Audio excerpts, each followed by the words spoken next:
Ladies and gentlemen, welcome to RLCS Overtime, your one-stop shop for all things Rocket League and RLCS action. I am your host, Wavepunk, and I got a findable carpet with me here. I got a Lawler here. I got a Leaf here. We got so many cool people here, and we had so much fun this weekend with all of the action that happened here in North America. We're going to get into it as league play ended, ladies and gentlemen. How are you doing? And there's no ladies here. Maybe, unless you got something to tell me. I mean, ladies and gentlemen aren't here, but they're there. There. I was addressing it to you guys, and I'm just going to own up to that mistake that I called. Anyways, how'd you feel about the weekend? I always feel kind of bad because there's situations where we're just excited for every scenario, and a lot of those teams are just terrified the whole day. Sure. And we're all just like, let's all be excited and happy, and everyone that's watching is like, yeah. And there's like 5 teams that are just terrified out of their minds and so scared to deal with anything for the rest of the day, and just watching every game so intensely. I bet there's a lot of deodorant that was sold yesterday. Yeah, they did not smell themselves short for sure. But to get into the action, we start off the day with Denial versus Genesis. Every single one of these games had so much on the line for so many teams as far as who was making it into playoffs. And today we started off the day with Denial getting beaten here by Genesis. Yeah, like as you said, all these matches super important. I mean, Genesis needed to come in this with a full 3-0 sweep to be able to even just get into the regionals, where Denial just needed to win to get that top 2. And like, that's an intense match. Yeah. I mean, and Denial, we already know, has struggled so much this season. Just to watch them do almost anything, it's weird. They've been so quiet. Sad Jr. in general was a player that I've always enjoyed watching, and I don't know where he's been all season. Yeah, he's been one of those players that's been kind of having an issue finding his footing, but he really stepped up. The big one that I need to pay attention to, though, is Insole. For a guy that's been not playing as much, for him to come in and show up and pretty much lead the charge for this team has been unbelievable. It's absurd. It's not fair to most people that he's put in like 25 hours in the last 2 weeks and he's still carrying this Genesis roster as they win it in 5 games over Denial here. The one kind of two high scoring games we had here. The last game they're going to 5 goals, but immediately after game 4 where it was just the one, like such just craziness all over this match.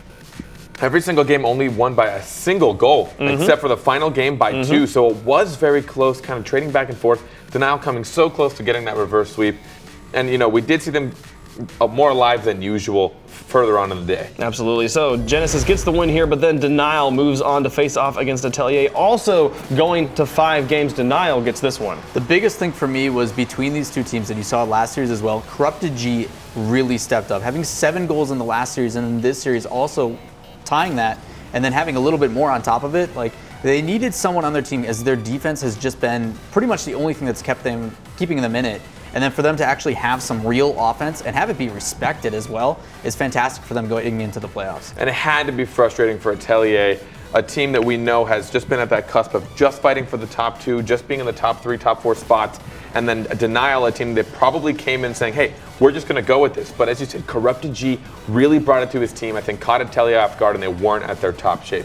No, I mean, Sad Jr. had a couple struggles throughout, I think, the whole season so far. He did start to step it up at the end there, but I mean, let's look at Matt. Let's talk about Matt. He just went off for their team, just both sides of the field. And that's tough. Even when your entire team on Denial is starting to step up, then your opponents do the same thing. Not only on the field, but also off the field, getting a couple shout outs for the family. Yeah, That's true.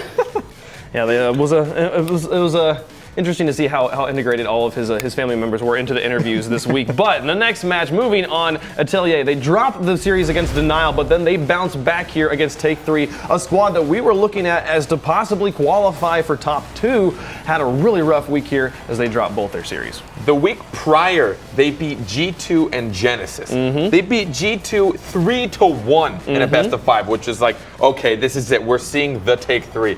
They were the only team that had a chance at both top 2 and being completely eliminated. And they had so much pressure on them. I think it was a lot, especially for a player like Espion. Yeah, there was something about that break of midseason mayhem. It allowed these guys to kind of just refocus on what was important. And a lot of these teams that were struggling to stay in top 6 altogether just really turned it on. Yeah, I think breaks honestly are important to that, and that's why it's great we have them going in the regional finals too, because it gives players just that, yeah, you said that mindset to refresh, get on the field, and try something new. Yeah, you can see there every game decided by at least 2 goals. This game was very, very offensive. And Atelier, they get the win here. This finished off their league play, and then given the tiebreakers that happened later on, they end up qualifying for top 2 in North America, getting a bye into the semifinals of LAN, or of the semifinals of the regional qualifiers, which gives them a berth straight into the LAN. So it was really cool to see the way that Atelier shaped up. And I know we all kind of preseason were looking at this team as like a team that was, we don't know what's going to happen. They get put together late in the season, and then they come into this final week as a clear favorite for top 4. I mean, just talking about the history, I've mentioned this probably 600 times, and I'm going to keep mentioning it. Matt and Sis as a pair alone have more playtime together than probably every single person watching this show right now. Everyone watching does not have the amount of time those two players, not just having the game, but playing as a duo together. It's insane. Probably over 1,000 hours just as a pair. Bring in Turtle, who a player that we watched kind of evolve from Vex to Orbit, going all the way through, becoming more of like a filler player to a degree, as in like he got really great at passing. His field awareness became so massive, and they put themselves in an okay spot going in. But as a team, they had to watch the rest of the day. Yeah. And some freakish results ended up in them qualifying for LAN. By now, getting the top 2 spots, they must have been out of their minds. Yeah, it's unbelievable too, because I mean, for the longest time, Gibbs has been saying like, I'm not too certain on Sizz, like I'm still worried about it, and it was okay because you saw the ability for someone like Turtle and Matt to really work well together. Yeah. They displayed that fantastic this weekend, and then for them to carry that through for a player that's generally methodical in Turtle, where he does slow it down, he checks to see what's open, able to work with a teammate that normally is a different pairing is I honestly want to kind of like agree with Gribbs. At the beginning, I wasn't a believer myself. I mean, it looked like there was a bit of struggles on the field. I mean, Turtle was constantly having to fill in a lot of spots that his teammates were just kind of breaking up. They weren't really cohesive on the field. They figured it out, which is great and fantastic for them in enough time. But at the beginning, yeah, it was that. But it's so cool to see a team really figure out those problems and fix them quickly. You don't have a lot of time in 5 weeks. Yeah, for sure. And it is cool to see how Turtle has shaped into this. You know, he's not the flashy player on any of his rosters, but he is always the team captain, kind of the cohesive glue that's holding everything together there. So great to see him. We'll actually get to talk to him later on today, which will be a lot of fun. But continuing to talk about North America here, Take 3, they got a win over Atelier. That was the only win they would get in this week 5 here as they dropped this series 0-3 to NRG. Yeah, I mean, this was kind of a comfortable spot for NRG. I mean, they're coming in as one of the favorite teams to be in those top seeds in all of North American League play, and they just needed one win to be able to get into that top 2, and that's a pretty good mindset to have going into matches. I mean, NRG, a team, we've talked about it before, their online play is unmatched. They are 2-time regional champions, which means twice in a row they have been the top North American online team, gone to LAN through that as well. The best part about that too is they've never gone in as the #1 seed. They've always had some issues towards the end of the season, and then they managed to find a way to clinch it towards the end. This is going to be the first time that they're actually the #1 going into those regional games and have a chance to really solidify like we're the team you need to be. Yeah, you can just see there just massive numbers being put up here by NRG. No one with anything less than double-digit shots. 11 shots from Garrett G was the smallest total here as they get this clean 3-0 victory. I mean, those like that's a shot total you would kind of see, like 17 shots from Fireburner. That would usually I could understand if it was a 5-game series. He had 5 games to put up that shots. He had 3 games to put in 17 shots here as they had a 4-0, a 5-1, and then that game 2 was the lowest scoring, but still handily in NRG's favor. Well, it's at 11 goals to 2. Like that's pretty lopsided. Yeah. That's feeling good going into another match. That's destruction. Yeah, you talk about them being the online kings as they moved into their next series against G2 here. It was just the exact same thing. A 3-0 sweep, clean 6-0 win on the day here for NRG as they sweep G2. I'm more surprised that they didn't even give G2 room to breathe. Not a single win. It was a 3-0 sweep, and even just a few days prior in a community tournament, they did the same thing. 3-0 swept G2. What are the results of this? What are the reasons for this? There's so many things to take into account.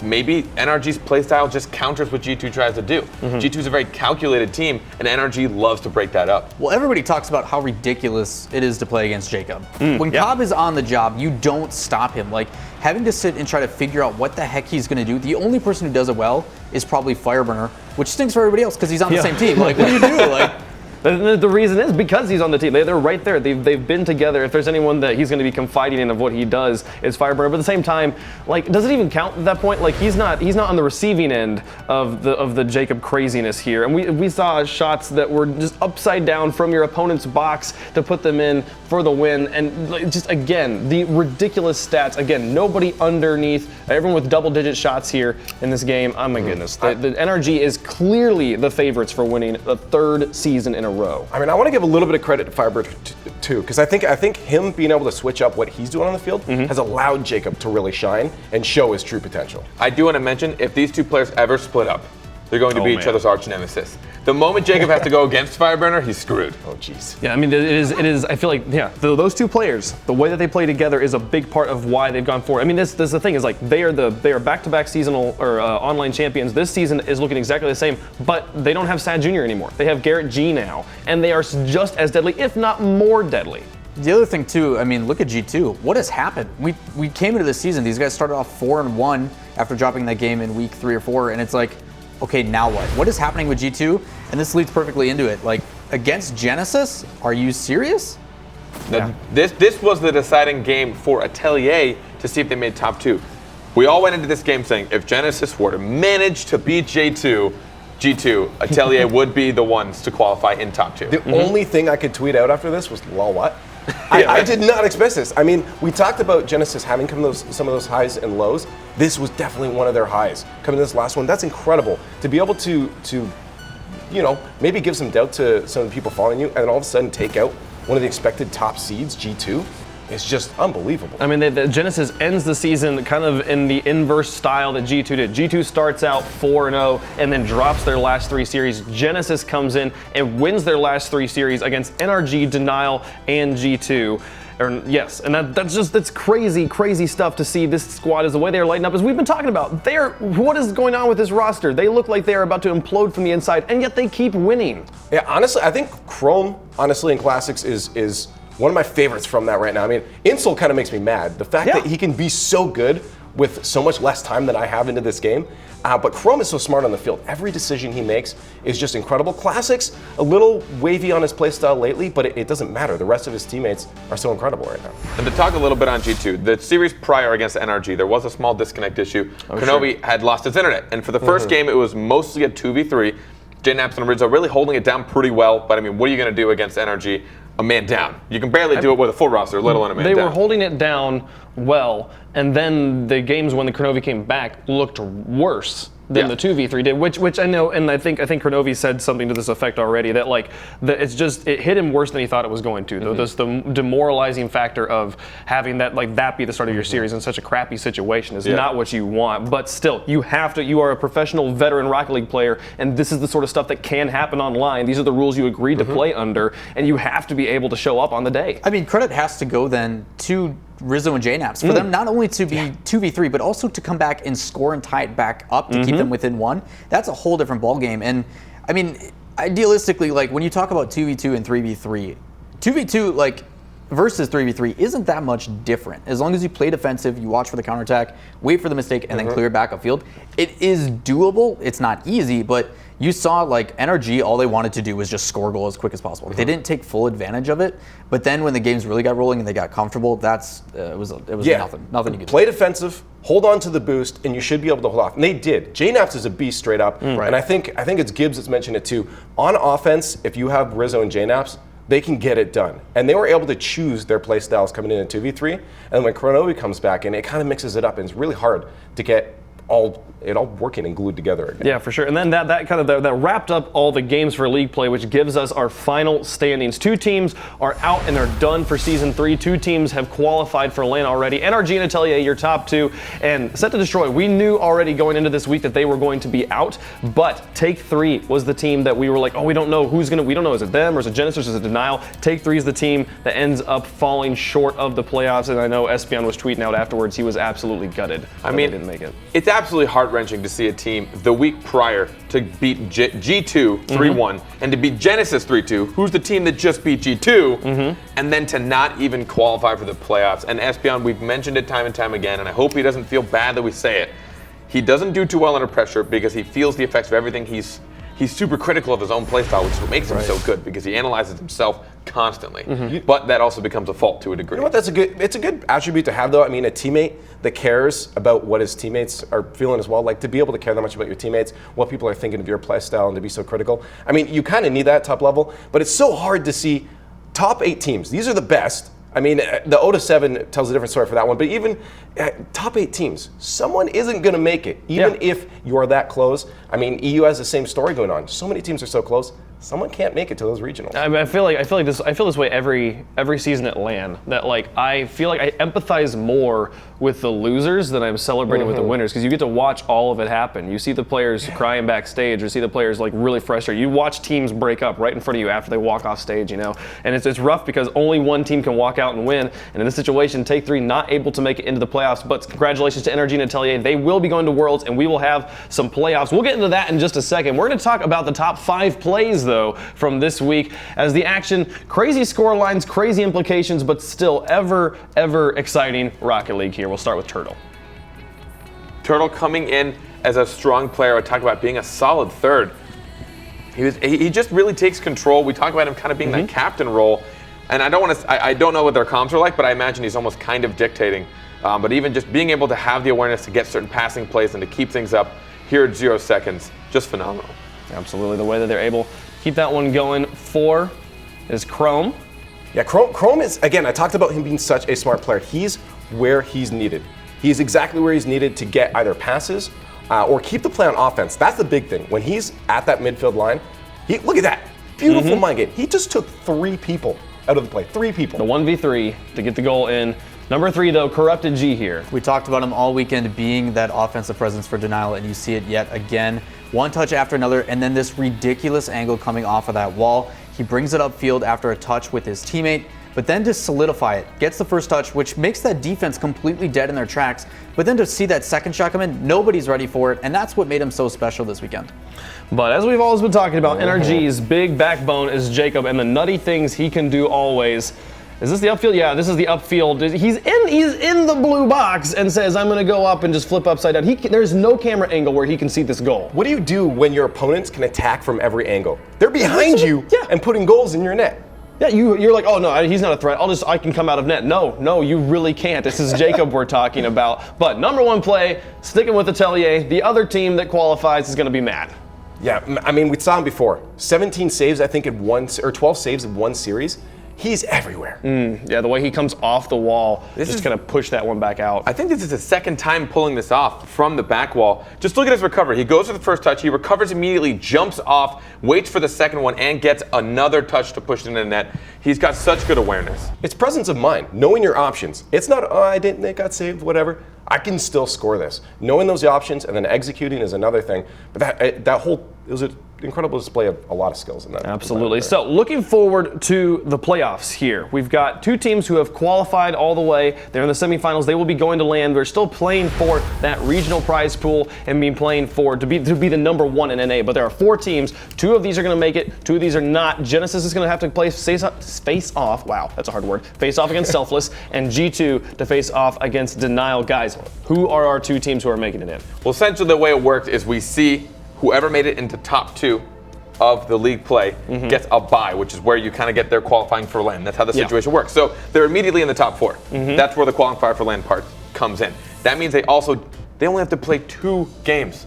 They have to play 2 matches to be regional champions, which means they have no stress on them whatsoever. NRG already doing it twice in a row.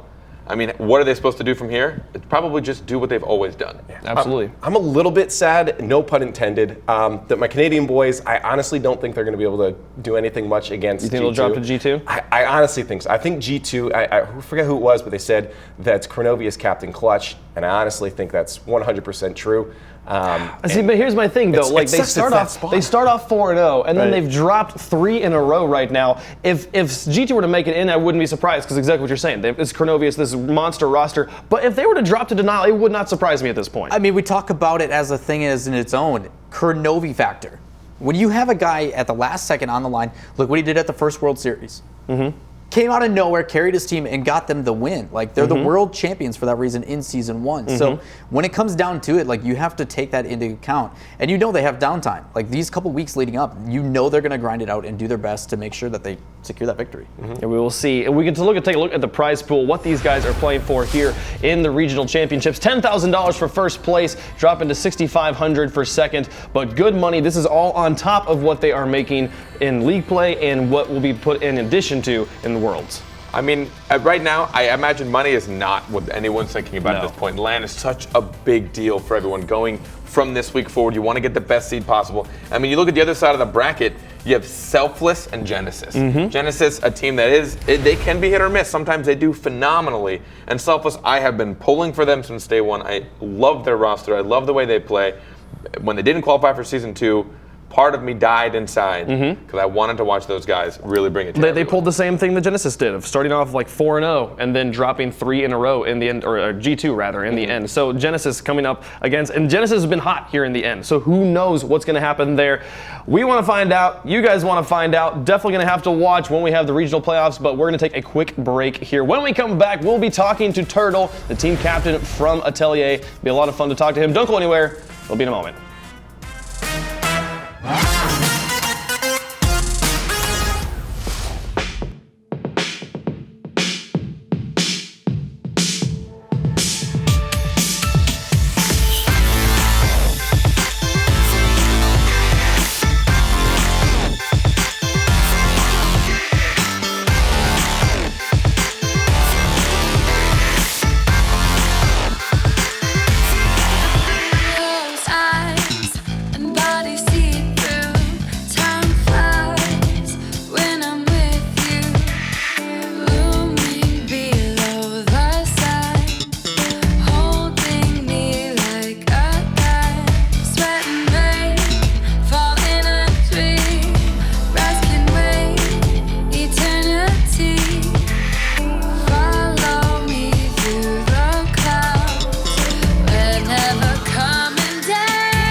Ladies and gentlemen, back to RLCS Overtime, where we just got done recapping league play for North America. League play here in RLCS is completely done. We've had 2 teams go home per region, and we've had 2 teams qualify for the LAN. In North America, it's NRG and Atelier, who have already qualified in the playoffs to go to LAN. The team captain of Atelier is on the line here. Turtle, how you doing, man? Good, how are you? I'm doing pretty good, dude. Thanks for taking your time to talk to us today. And for anyone that doesn't know who you are, just give us a kind of quick just introduction. Who are you? How'd you get into Rocket League? Tell me your story, man. Well, my name's Turtle, obviously. I got into Rocket League basically as soon as the game came out, maybe like 2 weeks after.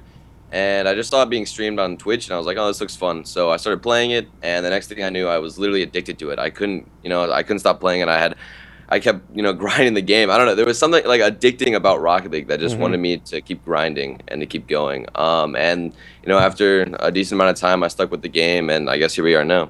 Yeah, I feel like Rocket League, the fact that the games are only like 5 minutes long, it gets you into that kind of like, I'll just play one more. I'll just play one more. Exactly. 3 hours later, you're like, I meant to go to bed 2.5 hours ago, and here I am still. That's happened to me so many times, man. Right? I can't even. Yeah, it's a fantastic game for that exact reason. But you are here now in Season 3 as the team captain of Atelier. You've been on under three different names every season. Tell me the story of how Atelier came together and how you guys decided to play here. Well, everybody knows that NA took kind of like its own time to get, settled and all these teams to get situated, and that was exactly the situation for us. Atelier was kind of like a last-second team. I knew that I wanted a team with Matt and Sizz right off the bat, though. I just kind of took my time, seeing all my options and seeing what I could, potentially get as teammates. But I knew Matt and Sizz for a long time. I've been friends with them basically throughout all 3 seasons, and I knew that Matt was a phenomenal player. I knew that he was really underrated, and he didn't get the attention he deserved. I knew that Sizz was a fantastic duo with Matt, and I knew that because Sizz took a break in Season 2, and I knew that if he, got back into his regular amount of hours and he started grinding again, that we could all come together to make this, a really dope team that could just mesh and, suit well together. So I was really good friends with them, and I decided, you know what, maybe it's time that I, take a chance on these guys, and we go for that. And ever since then, they've basically been carrying me the entire way to the top. So I'm really happy with what we decided. Yeah, Matt and Sizz definitely known as a doubles duo, and I got to meet Sizz in Amsterdam because he was a sub for one of the teams who was there, and so it's really cool to see him up and on the starting on a roster here for Atelier. And there was a lot of doubts about you guys early on. People being like, oh, we don't know if they're going to be able to match up with these other teams. A big part of that was because you came together so late into the off season. But here you are. Last week you came in as a favorite for top 4, and walk me through like what it was like for you guys watching that final match and knowing you qualified for LAN. I can't even. I could not watch the games. I was sitting in TeamSpeak with my teammates, and I was literally shaking the entire time I was watching the games. I could not handle the stress because I had to feel like if I was watching the games, knowing me, just because I'm watching the games, it would not go my way. So I literally had to like step away from the computer. And I went and I just like passed out on the couch and was just laying there thinking about like the options and what could actually happen. And I literally could not stop shaking because everything so far up to that last match, especially with Genesis and G2, like everything had gone our way to make top 2, but it just came down to that last match and we needed them to win. We needed Genesis to win. And it was just, we were so close, and I didn't even want to watch it. I just couldn't. It was so stressful. Yeah. So when did you actually find out that you had actually made it? Did a teammate call you or what? No. Okay. So this is what happened. So this is a really weird story, but I was like shaking and I couldn't control myself. And I live in like an apartment complex where there's like a hot tub and a pool. So I'm like, you know what? It's been a long day. Let me just go relax in the hot tub real quick. So I go in there and I jump in and I just start relaxing. And there's like, there's jets in the hot tubs that, keep the bubbles flowing and everything like that. And it's on a timer. And as soon as I get in, I'm chilling there for like 10 minutes. And for whatever reason, the bubbles just like stop. And the whole hot tub goes like still. So I'm like, okay, maybe I should check my phone to see what happened. And I get out and I look at my phone. And as soon as I look at my phone, I refresh my Twitter feed. And boom, it's like so many people saying, wow, you did it. You made LAN. And all these people congratulating me. And it was like, it was so surreal. I couldn't. That's amazing. So it's like the hot tub's like, yo, bro, you got to check your phone. We got some good news for you. I got you, yeah. That's awesome. I love that. So you've been to, like we said earlier, you've been to every LAN so far for RLCS. You've been to 3 LANs, 3 different teams. This is not your first rodeo by far. Like, tell me about the mentality for you, especially as a veteran player. What is the difference of preparing for this 3rd LAN versus like your first LAN? Well, for the first LAN, I think it was more of like we were all just trying to experience it. We hadn't even met each other yet. I hadn't seen anybody online in person at all yet. So I think I was really excited for that, and I was really excited just to be able to get to compete in front of an audience.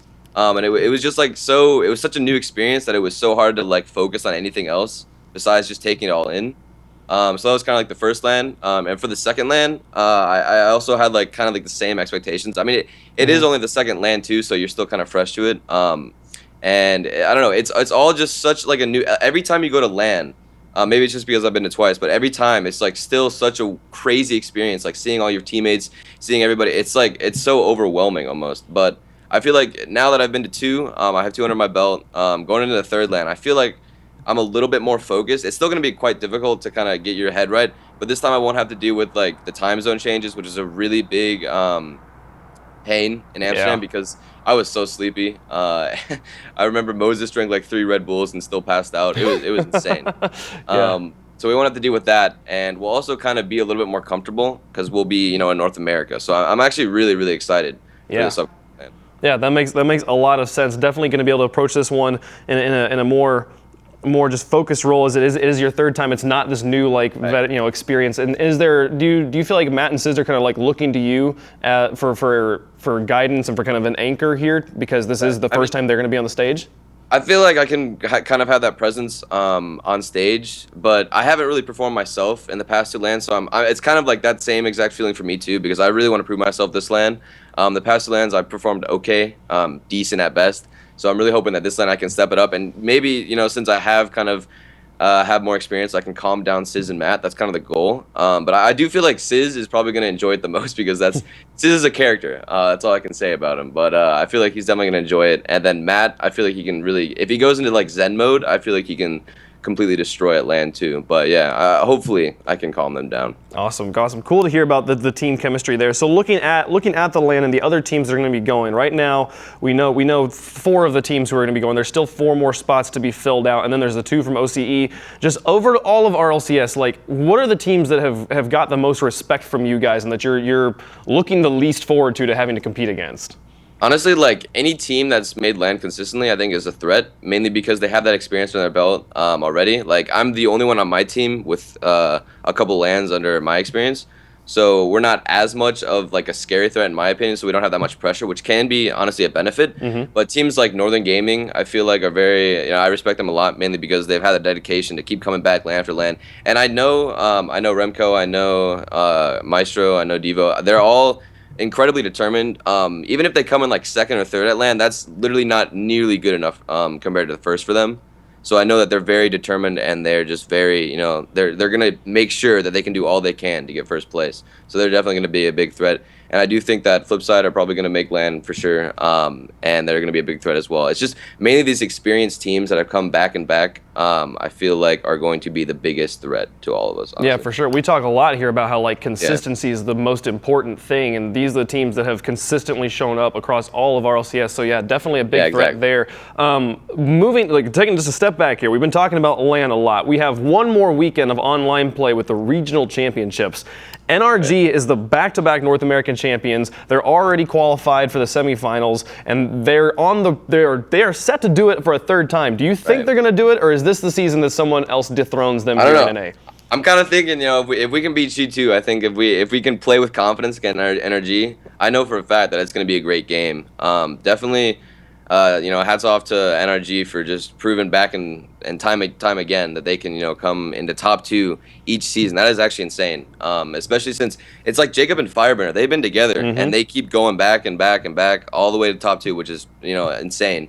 But I do think that we definitely have a chance to beat pretty much any team in North America. If we can just play with confidence and we can be speedy, I think that a lot is possible. But it's definitely going to be a close match, especially if we can beat G2. Yeah, for sure. Well, good luck there in the regional championships. Right. We'll be rooting for you. We're running out of time here. I got one final question for you. For anybody this is their first LAN experience, for the players that they have not been there as a veteran, what are some tips you have for them or things that you wish you had known at your first LAN?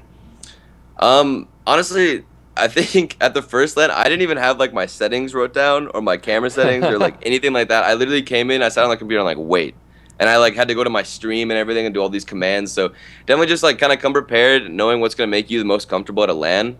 Obviously, things like camera settings and stuff like that. But just overall, like figuring out how you're going to, perceive LAN and the mindset you're going to have coming into LAN is very, very important. And I'm still pretty bad at that. I'm still trying to figure out how I can be comfortable in front of like a live audience and how I can kind of just play my best and kind of, focus out all of that stuff to where it's just me, my teammates, and then the computer. That's all I want to do. So if you're like going to LAN and you don't know how you're going to play, just try and think of what makes you most comfortable.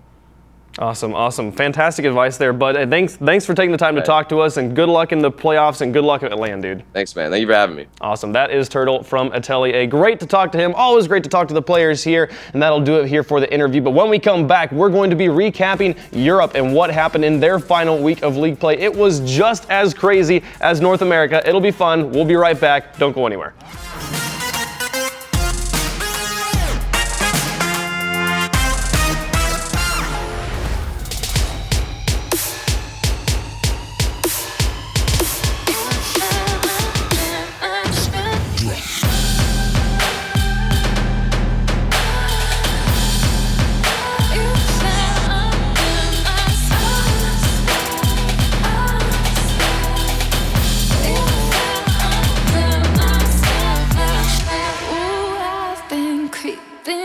under your skin for so long. Oh, I am in your head, so tell me, is it wrong? Oh, you fell under my spell, so well, so well. Oh, you fell under my spell, so well, so well. You fell under my spell, my spell, my spell.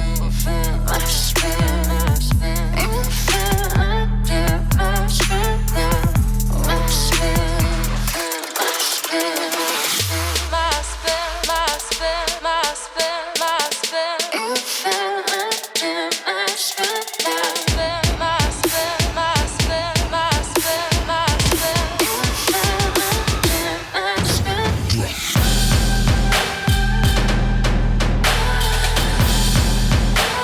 fell under my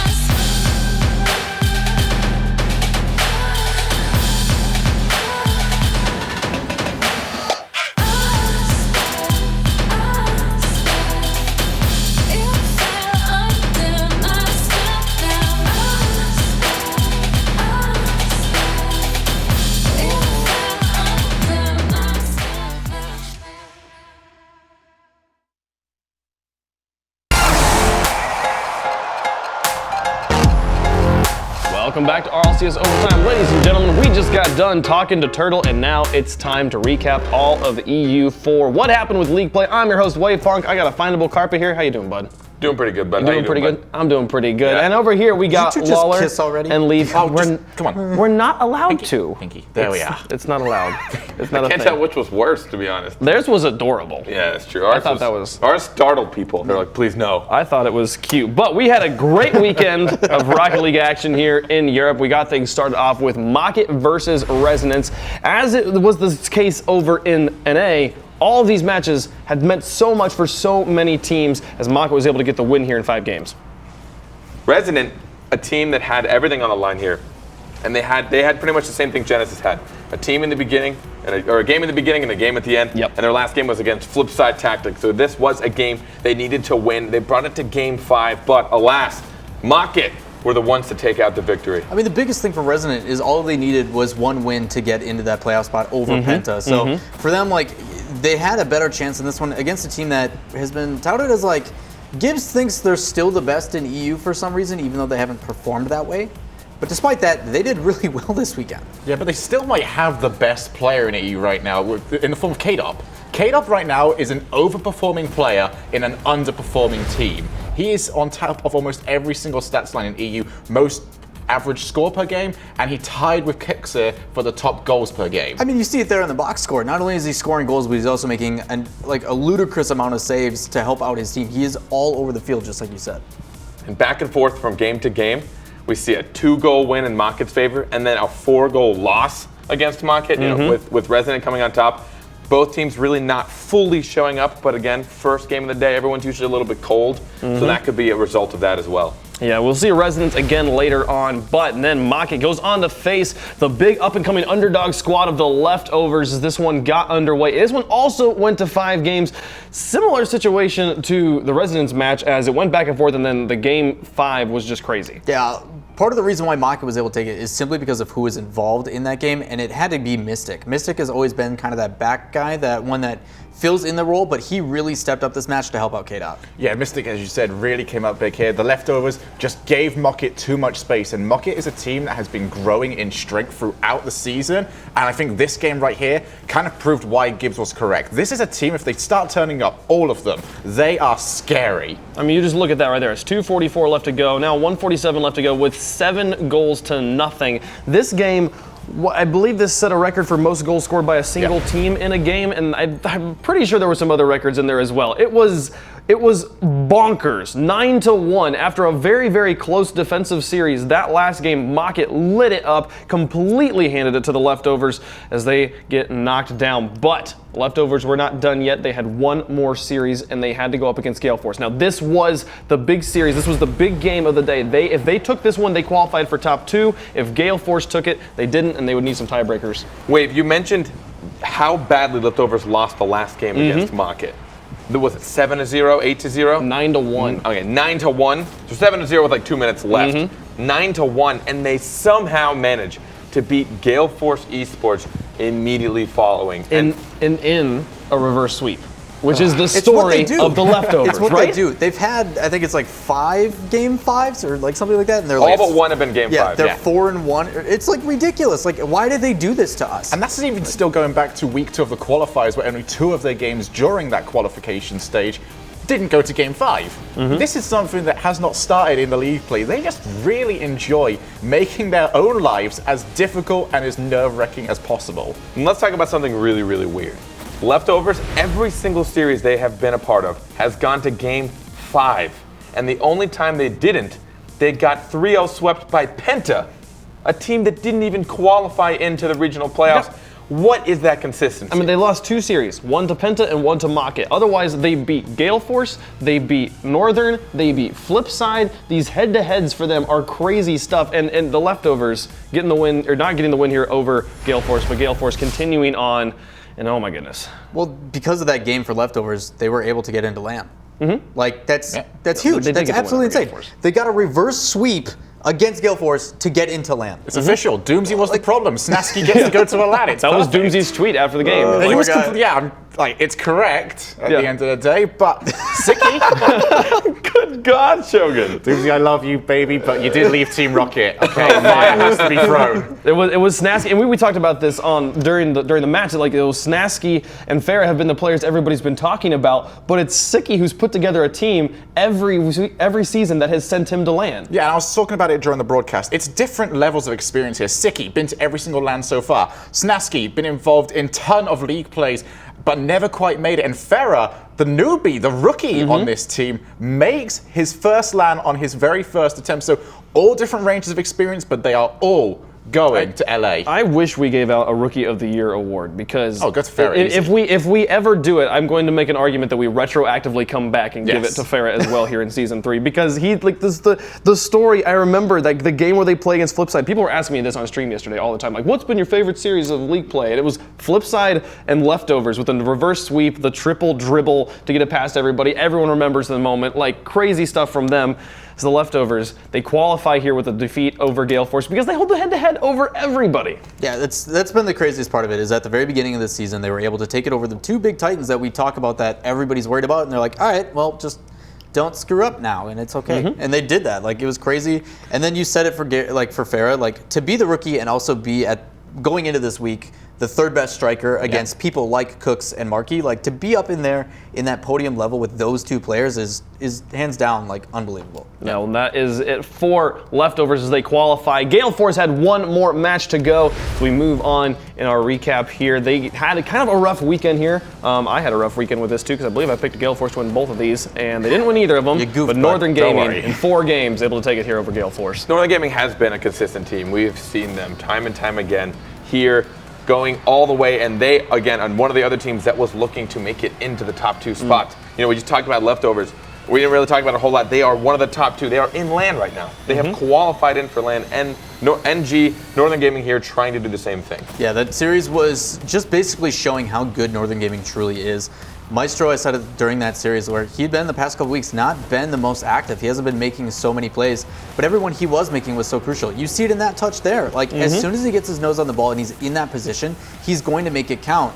And he did that. He was This is really overtime for the win. Yeah, he was not only that, but he was our MVP for this week for the year. Like, he played out of his mind. Yeah, Maestro was really good, and here's the thing right now for Northern Gaming. 1 slip up all season against the Leftovers. We've kind of just come to the conclusion now that just sort of happens when you play against the Leftovers. They are the most consistent team, not only in the RLCS, but during the weekly tournaments as well. We've seen a couple of teams out there that can play really well during these Gfinities and other tournaments, but just can't transfer it over. Nope. Maestro, Devo, and Remco, they can. It's been the story of season 3. Consistency gets you places. If you can play consistently, you will be in the top. And as Northern Gaming moves on to face off against Flipside, that consistency pays off as they qualify for their 3rd season of LAN. The best part about this is Northern Gaming has a very big track record against Flipside, and it's never in their favor. We see it so many times in the championships and at Worlds where they just always fall short to this gatekeeper team that we tout them as. And this time they're like, all right, you know what? We're coming in as number one. This is our reason.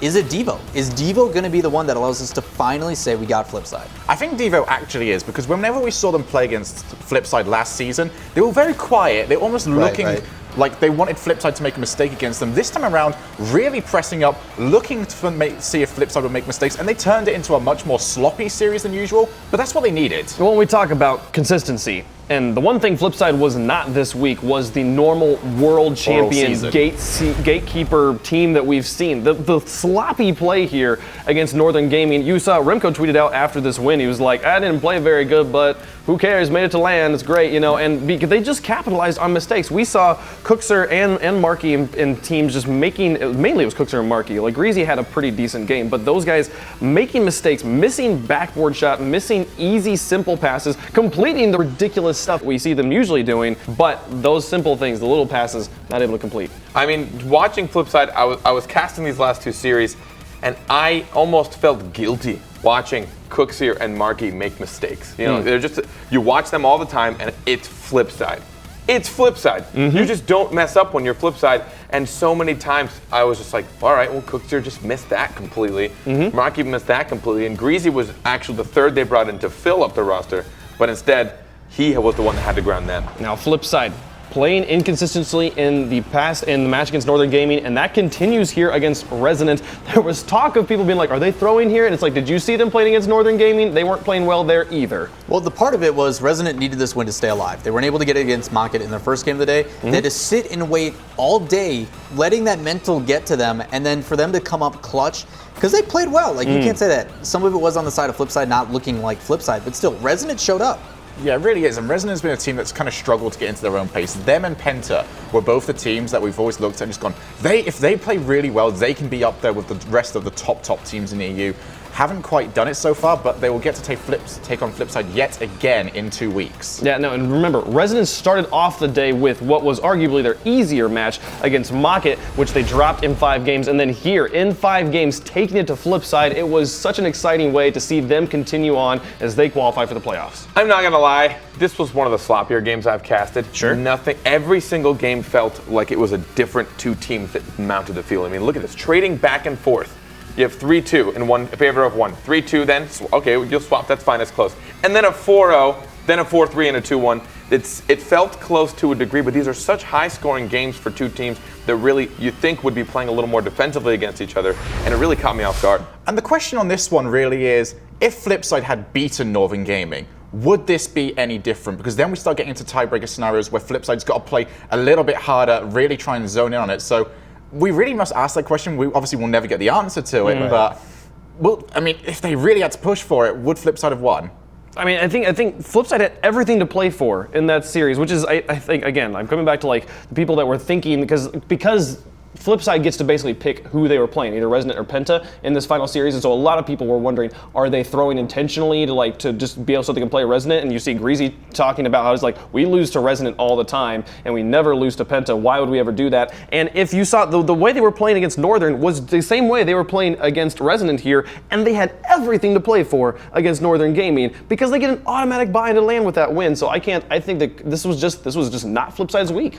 And it was honestly the worst I've seen them perform in. And it really, it's one of those kind of like, where is this coming from? I've never seen this kind of sloppiness, just the inconsistency, the unconfidence, right? I mean, you look at Cooks here, he might be a quiet player, but my God, is he great. And just watching him like completely miss a save. Like, I'm like, what is going on? And then I'm like, okay, well, he messed that up. Oh no, it's happened again. Like, oh, a third time? You know, it's like, it's so rare to see that I almost didn't even know like how to analyze them. Yeah, no, and as we take a look at the standings here, you'll see Flipside Tactics not in the top 2. They will have to play in the playoffs to make it to land as Northern Gaming and Leftovers locked up those top 2 spots. I mean, you look at that bracket and how close it is, it really explains it as well in this week 5. Every game but one went to a game 5. All of these guys are so neck and neck, and when we talk and we look towards the regional championships that we're going to see in 2 weeks here, like, I don't want to be a part of that. Like, I'm just going to sit back and be like, you guys do your thing. Like, pickups are done. Like, good luck. Yeah, but one thing I agree with entirely that this leaderboard shows us, Northern Gaming at the top. For me, easily the best team in EU right now. Best team in the world right now. They've been so consistent. They placed third in both seasons 1 and 2 worldwide, and now they are the #1 seed heading into our playoffs. But before we move on to talking about the playoffs, the top 5 plays for Europe just as high flying as the North American counterparts. And we'll get things started off here with Devo, who I hear hits just the angle that is not possible, doesn't exist. Devo made himself a namesake here in Rocket League last season. I mean, no one had heard about him. He was essentially the Pharaoh of last season, and what a play to do. I mean, he, again, coming from his opponent's corner to get the shot, and it's not even just that he was able to execute that, but to place it to the side as well. Number 4 coming in with Snasky, using that teamwork. We talked so much about how Farah's a striker. Now going to pass it off and use that teamwork for Snasky. And not only that, but 7 seconds into overtime. As soon as that kickoff went off, they transitioned downfield, maintained possession by slowing it down. Just quick little decisions, one after another, to secure that and get the win. And now they're on the LAN. Yeah, but moving on to play number 3. We talked about some sloppy play here from Flipside. This was kind of the crown jewel of everything they did this weekend. This pass from Cookser up to Markey. They were missing the easy stuff, but when it came to this, everything upside down into the goal, oh my goodness. This is signature Flipside tactics, them being able to pull that off. Yeah, but here for number 2, Chaussette, with what I want to now call the spiral play right here. Look at him, right up there, one touch, spins his car around, gets it down to his teammate. As a defender, you just look at that and you just leave your mouth agape because you are doing nothing. You can't say that. You can't say that.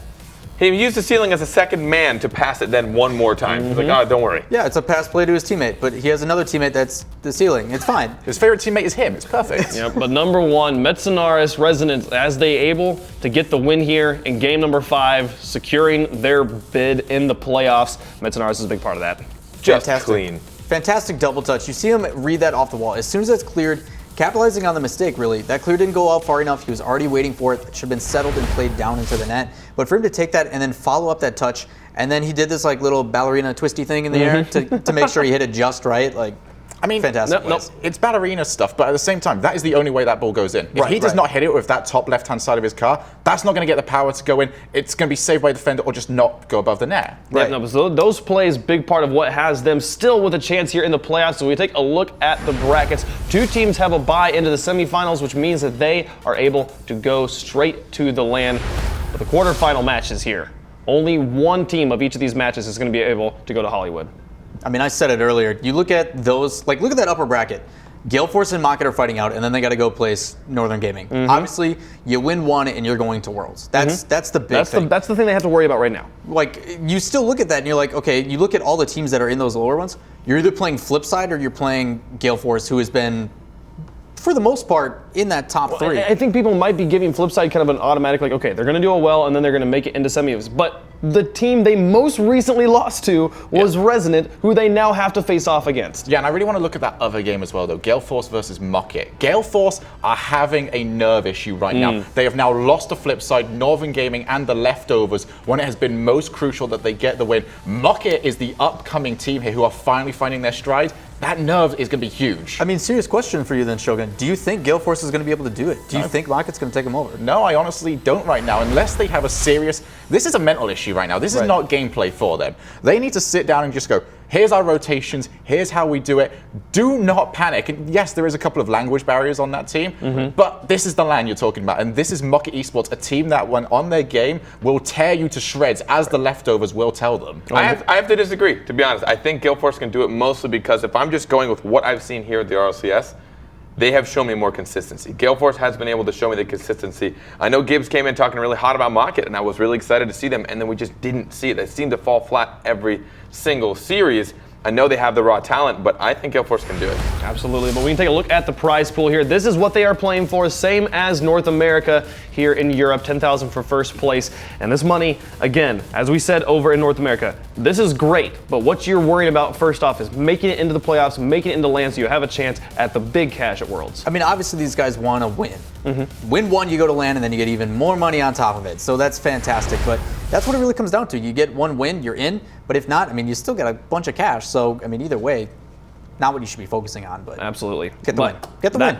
Well, we'll see. We'll see who can do it. I'm excited to see which teams are going to make it here. We'll find out in a few weeks. But for our show, we've got one more thing. We've all been trying to guess who's going to win all season long. We've been doing the caster pick'ems. We'll give you kind of a summary on how that went here after the break. Don't go anywhere. We'll be right back.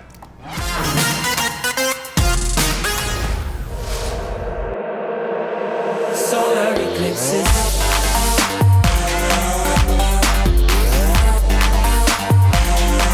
Solar eclipses.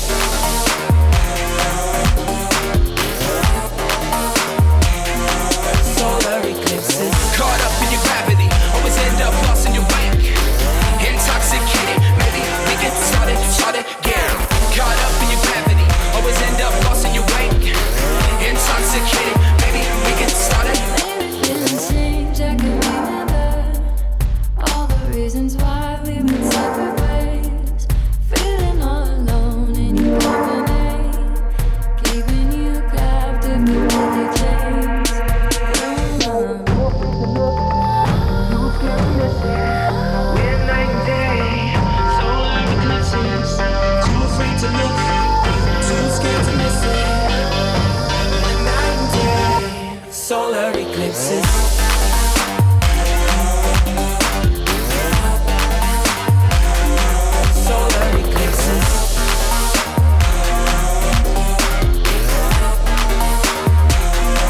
Solar eclipses. Caught up in your gravity, always end up lost in your wake. Intoxicated, maybe we get started again. Caught up in your gravity, always end up lost in your wake. Intoxicated, maybe we get started again. Tomorrow we build. Depends on the future, we won't, we can make it as real. Maybe we will, though. Give up the ego. Making it feel good. Too scared to just let it go. Too scared to just let it go. Tomorrow we build. Depends on the future, we won't, we can make it as real. Maybe we will, though. Give up the ego. Making it feel good.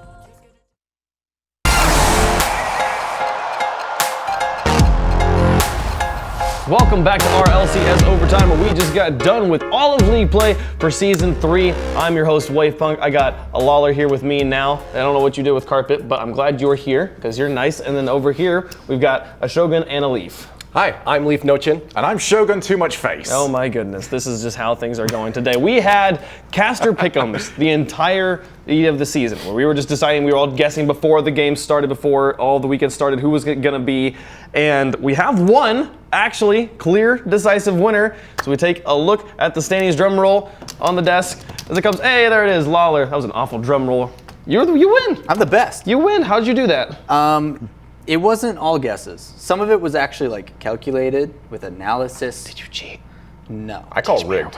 I don't know. Do you see how close this is? Lawler had 41, and there was a four-way tie for second at 40, and then you three people, you two plus Gibbs. All right, no. What are you thinking at 38? I have an issue right now because I am like put very last tier. My actual name is Mega Shogun. Like L. So it should be above L. Oh wait, no L. No, Yes. you're done. You know, that's not like Doesn't even know the I call alphabet. them rigged. They put the foreigners at the bottom. No, This is you, unfair. but you guys lose. I segregating went us. for all or nothing on this last one. I was looking pretty in You NA. guys lose so bad. I'm upset because I was in the lead the entire season until Northern versus Gale Force when you passed me, and then it was over. Yeah, it was, in everybody's defense, it was really close. Throughout the entire season, everybody was within one. It came down to the last day. You saw those guys go for really risky picks. Gale Force and You're the making rest. this too serious. Like, Okay, yeah, this is it was good. You Like, get, it was you get a super hat. close. You get a hat. Okay, this is I'm for the- you. I'm the new wizard? He's the wizard. He's the Do we wizard. get anything for losing? Yes, you guys get What have potatoes. you got under there? You got a bag of Gibbs. There you go. A bag of Is there a giraffe? Okay, maybe. yeah, here we are. That's mine. I'm gonna Don't worry pull out a little. Are we distributing? I don't No. know. I need more because Why my is it so hard? I love don't how know. Gibbs doesn't need to be here because he's in the There we are. He's in the back. We brought Gibbs with Yeah, us. we brought. There we are. There's. That's not. I don't like that one. There we are.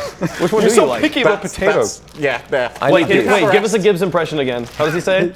Potatoes. I know. It doesn't sound anything like I'm him. just going for Keith Lemon at this point. I'm still just pissed you passed me. I wanted to win. I was in the lead the whole time. Well, the best part is I also won last season. That's true. Just saying. It wasn't like a public thing, but yeah, he did. Shogun, He did. if you're okay, I'm going to take the rest of these. Canadian dollar's not doing too well. I don't know why anyone's giving these to me. I can't take these over back into England. They will stop me. You better get eaten. So the, Why? I've never regretted something so much. I just killed Gibbs. You just bit Gibbs. you know what? Why would you do? I have consumed him and taken his powers. First the sugar, and then the Gibbs. I actually don't know which one I regretted more. That sugar was not nice. My goodness. You know what, though? They say when life hands you potatoes, you make more bad decisions. And you did When just life that. hands you Gibbs, you bite into him and kill I him. don't think anybody says any of these things. But it's been a great day here at RLCS Overtime. We have had a wonderful time. Thank you for tuning in. Be sure to tune in for the regional championships, not this weekend, but the next weekend. It'll be a lot of fun. And always, you can check us out here at twitch.tv/Rocket League. It's been a great show. We will see you guys later. Stay safe. Goodbye.